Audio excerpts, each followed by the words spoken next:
பணம் தரும் மந்திர வார்த்தை. அருள் இல்லாதவர்களுக்கு அவ்வளவும் இல்லை. பொருள் இல்லாதவர்களுக்கு இவ்வுலகம் இல்லை. இன்றைய சூழ்நிலையில் பொருளாதார ரீதியாக மேம்பாடு அலையாதவர்களுக்கு, அதாவது பணம் காசு இல்லாதவர்களுக்கு, மதிப்பும் மரியாதையும் ஒரு துளி கூட கிடைப்பது கிடையாது.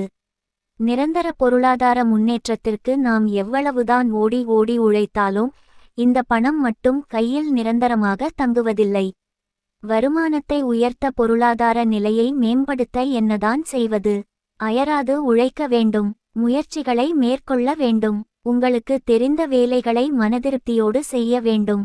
விடாமுயற்சி மட்டும் தான் வருமானத்தையும் பொருளாதாரத்தையும் உயர்த்தி கொடுக்கும். இது முதல் விஷயம். இவ்வளவு எல்லாம் செய்தும் பணம் தங்கவில்லை என்றால் ஏதோ ஒரு துரதிர்ஷ்டம், ஏதோ ஒரு தடை நம் நிலை வாசலில் நிற்கிறது என்று தானே அர்த்தம். ஏதோ ஒரு கெட்ட நேரம், கிரக சூழ்நிலை நம்மை முன்னேற விடாமல் தடுக்கிறது என்றுதான் அர்த்தம். அந்த தடைகளை அகற்ற ஏதாவது ஆன்மீகம் சொல்லும் தாந்திரீக பரிகாரத்தை பின்பற்றலாம்.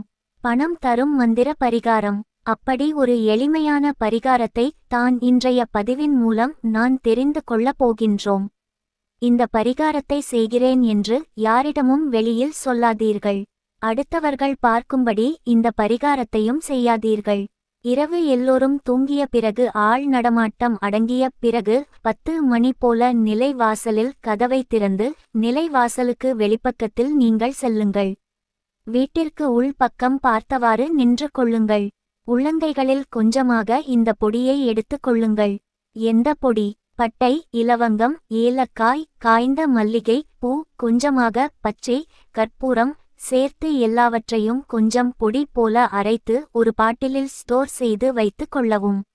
இந்த பொருட்களை எல்லாம் மிக்ஸி ஜாரில் போட்டாலே அரைப்பட்டு கிடைத்துவிடும். இந்த பொடியை உள்ளங்கைகளில் வைத்துக்கொண்டு வீட்டிற்குள் ஊதி விடுங்கள். அப்படியே அது பறந்து வீட்டிற்குள் வந்துவிடும்.